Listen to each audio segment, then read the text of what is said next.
Now let's get into the heart of the matter. There's a lot of buzz lately around Iraq's economic reforms, especially when it comes to national entitlements. What does that mean? Simply put, national entitlements are financial benefits and resources that Iraqi citizens are constitutionally entitled to, money that technically belongs to the people.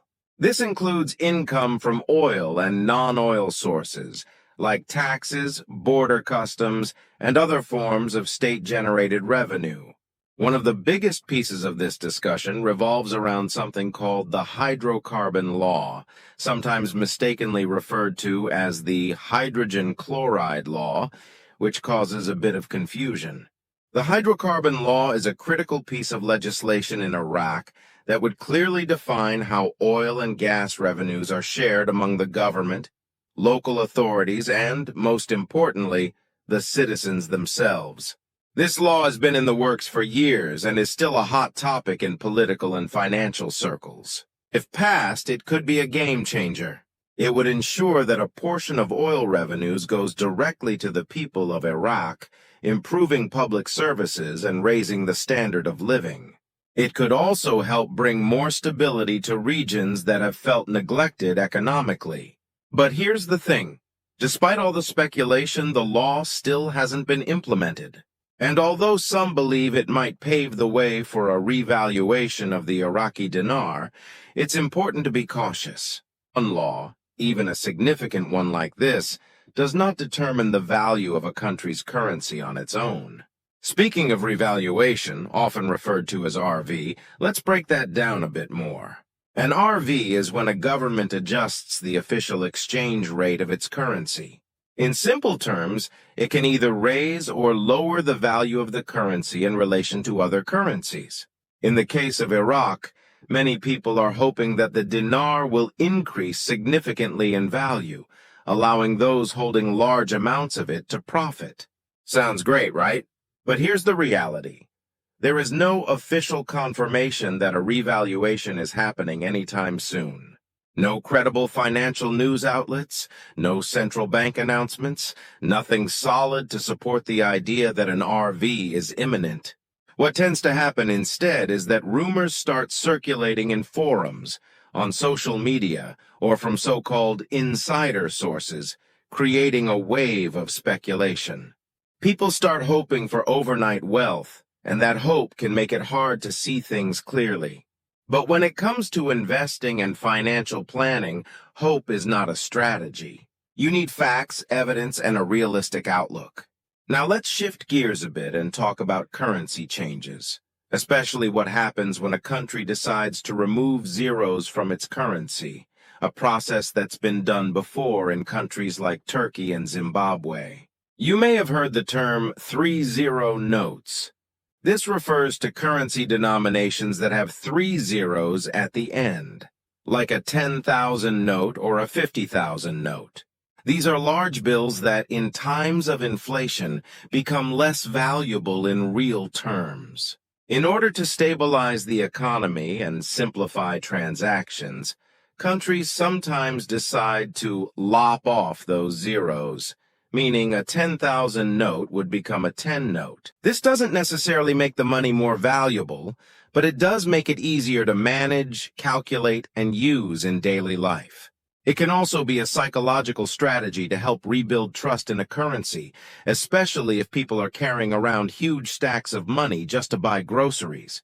If something like that were to happen in Iraq or any other country, there would typically be an official announcement from the central bank or government, followed by a grace period. During that period, both the old and new currencies are accepted.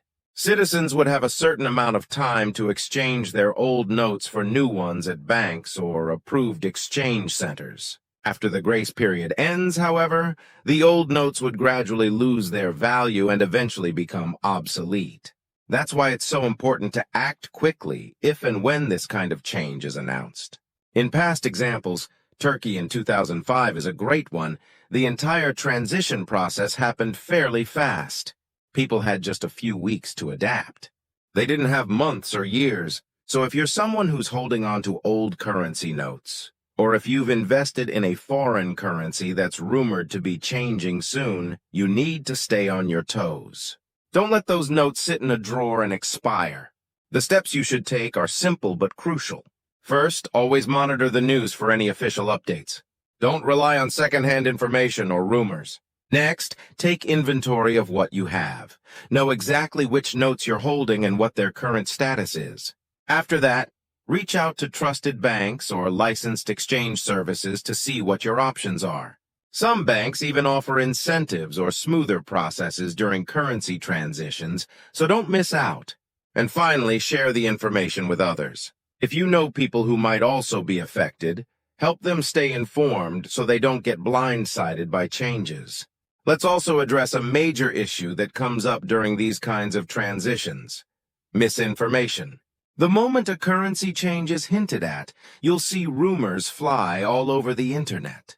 People post misleading videos, fake announcements, or exaggerated claims. Don't fall for it. Always verify the information you're seeing. Stick with government sites, reputable financial publications, and certified institutions. Also, be on the lookout for scams. Unfortunately, every time there's uncertainty, scammers try to take advantage. They might offer special exchange deals or pressure you into acting quickly with no verification. Never hand over your money or your notes to an unverified source. Take your time, do your research, and protect your assets. So what's the big picture here? Currency changes, especially those involving the removal of zeros or a potential revaluation, can happen faster than you think. The window to act might be narrow. That's why it's so important to stay ready. And while it's okay to be hopeful about things like an RV, you should always balance that hope with practical steps. Instead of relying solely on speculation, use this opportunity to take a broader look at your financial future. Diversify your investments.